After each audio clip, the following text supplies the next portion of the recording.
You know, even with the fog and even with the chilly air, Northerly Island is still a gorgeous place. You look at Burnham Harbor here with all the boats that are in for the season. Off in the distance, you see Soldier Field. And I maintain that here would be a place for an airport.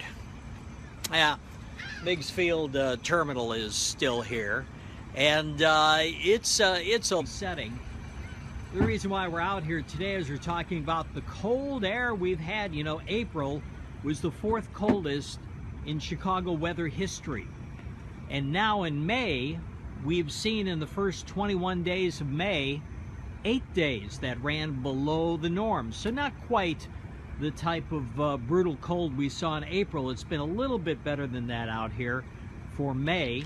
We've fallen colder side of things, and hey, that happens this time of year. I mean, it is spring in Chicago, so you can expect some cold spells. But even when it warms up around here, this remains the culprit. That's right, Lake Michigan. Lake Michigan does not give up its heat easily when we go into the winter, and it helps you in the winter, but in the spring, it stays colder longer than land does. And because it does that, it stays cool. And you know the adage around here, right? It's always cooler near the lake in the spring and warmer near the lake as you go into the winter. So we have that going for us.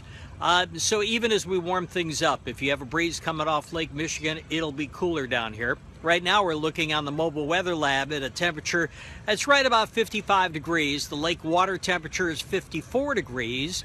So that would make sense. So that's what we're watching on here right now with the mobile weather lab out here at beautiful Burnham Harbor. Ed Curran, CBS 2.